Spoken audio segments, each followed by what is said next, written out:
Okay, so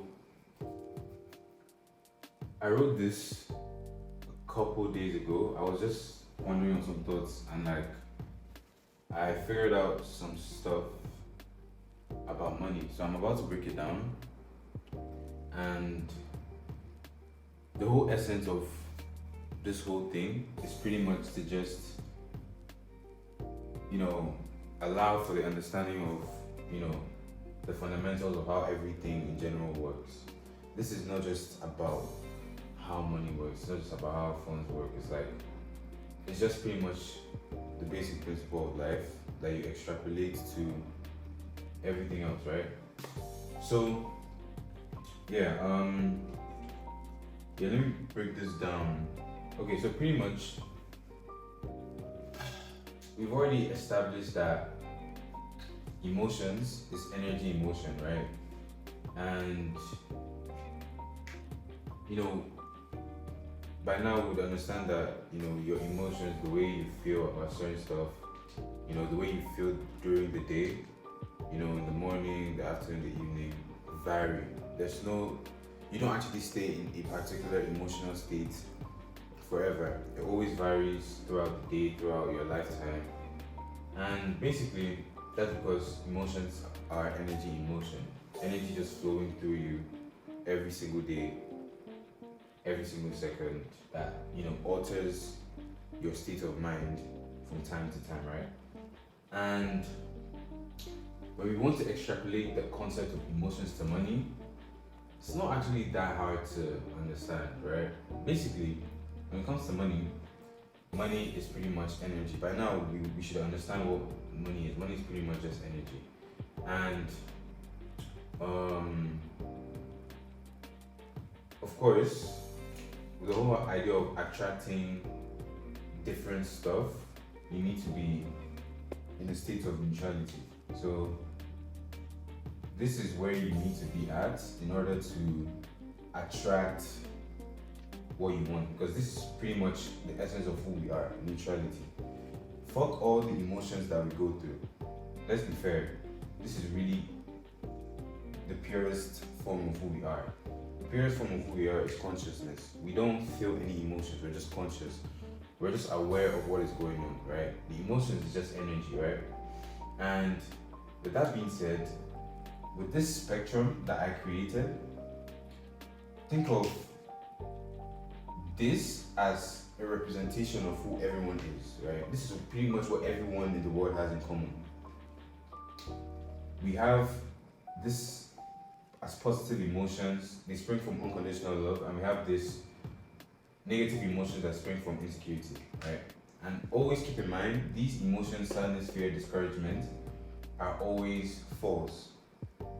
They're never actually real. It's not really what is going on, right? And of course, these are the emotions that we cycle throughout our lifetime.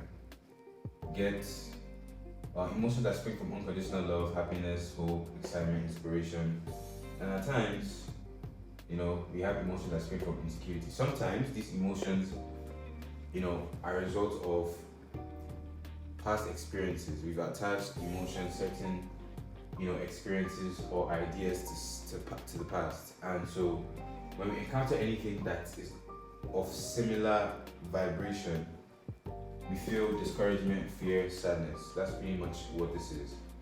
So with money, simply put, money is energy, right?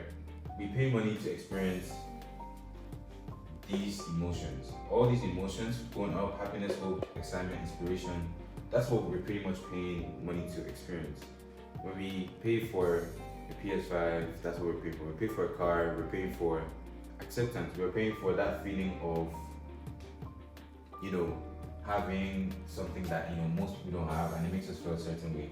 But the most important thing that we feel when we attain these certain stuff with money is acceptance over here. So pretty much acceptance is basically what comes with feeling these emotions that spring from unconditional love, right?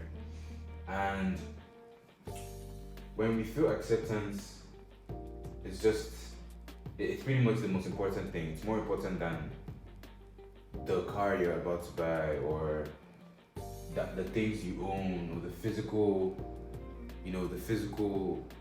stuff that you want to have in life, including money, right? So, on the other hand, we are paying to avoid these emotions: sadness, fear, discouragement. We are paying to not experience these emotions. In other words, we want money to not experience them. Basically, what we feel as humans, and with the way our mind has been programmed growing up, we feel like when we have money, we dodge these issues, these emotions, these problems, in quotes: sadness, fear, discouragement. But see, the thing is, it's not even about life is not even about avoiding the emotions. It's about not attaching your value to the emotions. The whole idea of going through life with full control is to be able to experience emotions, both these ones and these ones, without attaching yourself to it, without attaching to the feelings. Because at the end of the day, you can't have these if you don't have these, right? If you don't feel sadness, you can't feel happiness. If you don't feel fear, you can't feel confidence. That's pretty much it. But what makes you different from most people that attach themselves to the emotions is that you can actually not control the emotions, but control your actions when you're in this emotional state.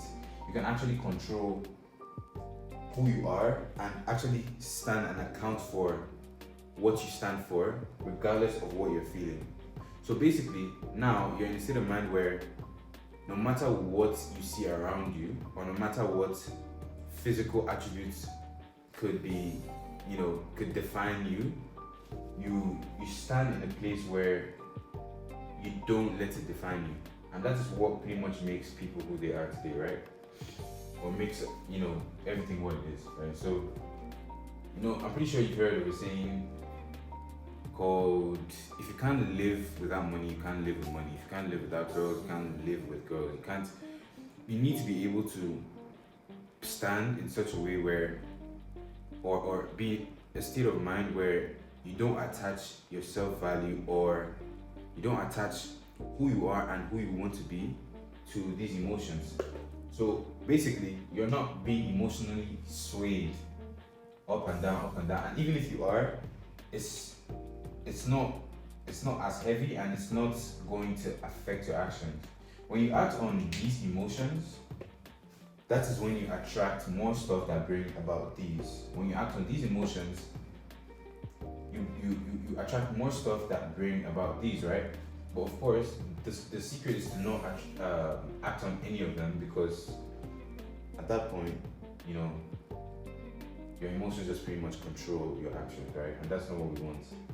So, yeah, like I said, you're paying to not experience these emotions, but the catch here is, it's not even about experiencing it or not experiencing it. It's about understanding how it works. It's about understanding that no matter how much money you have, this spectrum will always exist. Which is why rich people have their problems, broke people have their problems. It's not about what you want to experience. You can't make money because you want something. Because the whole essence of who you are is that you already have everything you've ever wanted. Why? Because everything you've ever wanted is attached to these emotions. Everything you've ever wanted is just on this spectrum. If you want a car, it's excitement. If you don't want something, it's one of these. So basically, what am I saying? When it comes to making money, by now you should understand that money is flow, it's energy, it's a flow, it's just like a frequency, right? And different income levels, different people that have certain amounts of money or certain levels of income are positioned at different flows of energy. Broke people are here, but rich people, they flow here. So this is the rich, and these are people who don't really have money. Rich people have positioned themselves at this flow of energy, while broke people are unconsciously in this flow of energy. The way money goes in and out is what having money is all about, right? For someone to gain money, someone needs to lose money. For someone to lose money, they need to pay for something. And at the end of the day, when you look at how the whole system works, everything could, the fundamentals of everything we're paying for and everything we're losing money to, it's about this. It's all about the emotions we feel and we don't want to feel. So basically, when you can transcend above all these emotions and be neutral, what happens is we are not our income level isn't determined, or our flow of money isn't determined by our emotions, and instead we control money using our emotions instead of our emotions controlling our money. So over here I wrote, you don't monetize businesses, ideas, or products, you monetize emotions, right?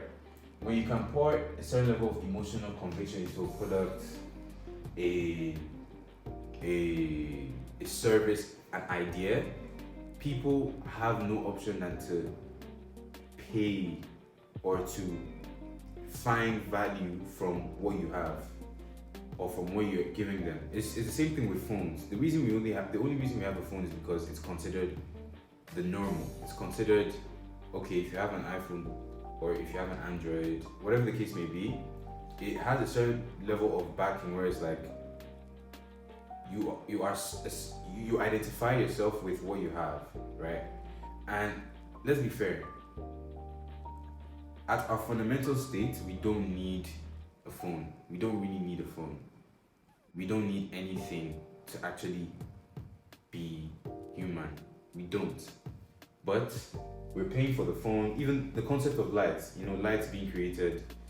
I forgot who created lights, but the person who created lights definitely made bank off of it, right? I mean, maybe not, but then the person who continued that line of the creation of lights definitely made a lot of money from it because it was a new idea. But before light was even a thing, people were still living. People didn't attach emotions to it. The whole concept of light was brought about, and there was this emotional conviction where it was like, see, when you have light, if you pay for light, you can see better. You can actually see during the nighttime. And everyone's like, whoa, we've never experienced that before.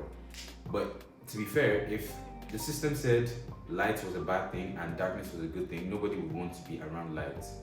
It's a weird concept, but the whole idea is nothing really makes sense unless you make it make sense. And so to make it make sense, you need to attach a certain level of emotional conviction to the idea, the business, or the product, and people would have no option than to patronize it because it's a new concept that no one's ever seen. I can give examples. Look at company lines like Balenciaga. Okay, let me use Balenciaga, right? If you really think about it, Balenciaga isn't like, a lot of their products don't really make sense, if that makes sense. It's very, if you know what I mean, right? But the whole thing is, you always see rich people buying, I don't want to use the term rich, but people who can afford Balenciaga buying bulky and shoes that look like they've been dragged through the dust and torn and worn, and it's like why are we buying these shoes that cost $1,000 and look like that? But it's the certain level of indifference. It's the indifference and the emotional conviction that have been poured into the product. So regardless of what you're putting out, you could put out the dumbest shit ever. There's a reason why you can make money from the littlest stuff, and it wouldn't even make sense as to why this is popping, but because it is turned to be that product or that thing that makes you, this or that, we tend to pay for it. I could give another example, one more example. If you look at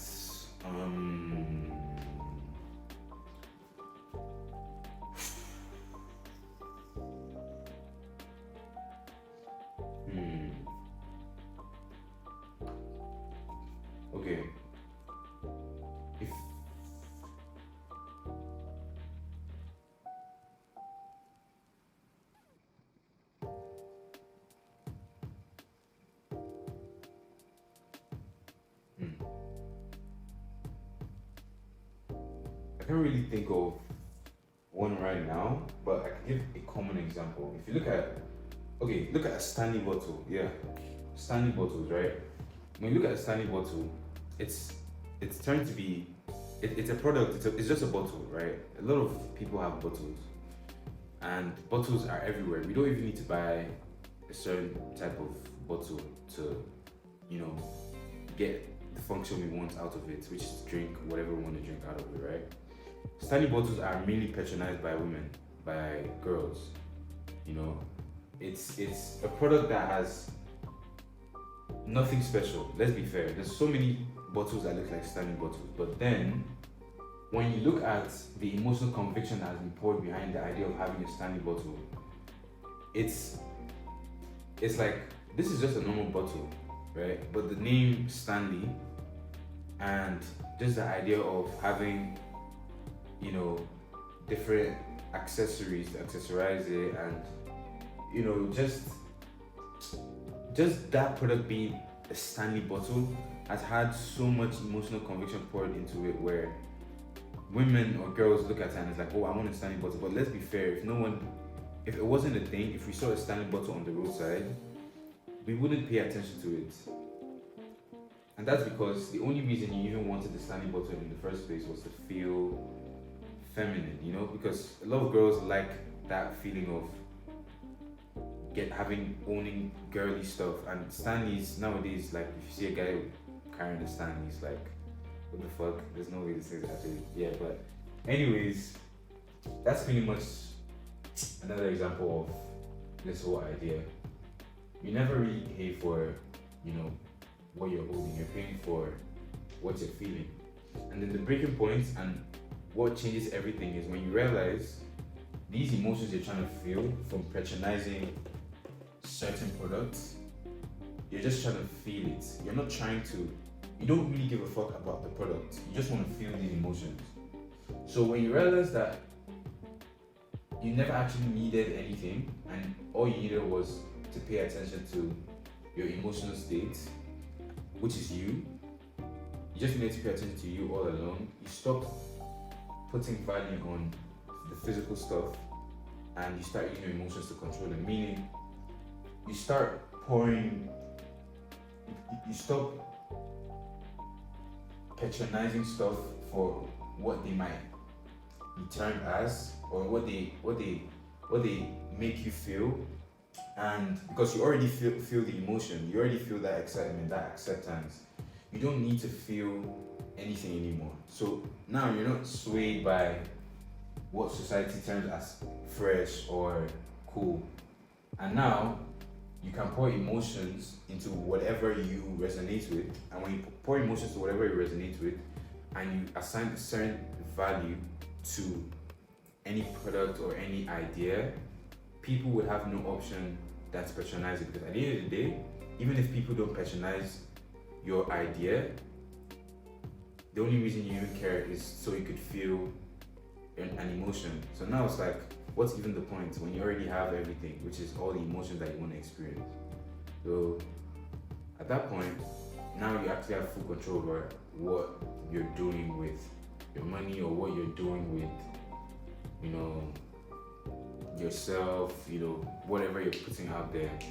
It's all in your hand, everything's in your hand. So yeah, that's pretty much the whole idea. I feel like the one thing that could be taken from this is probably this: you don't monetize businesses, ideas, or products, you monetize emotions. That's pretty much the whole, you know, idea of everything, and you can extrapolate it to pretty much anything in life, and you can extrapolate it to your business, you know, whatever. You can extrapolate it to who you are as a person. So yeah, that's pretty much what this is about.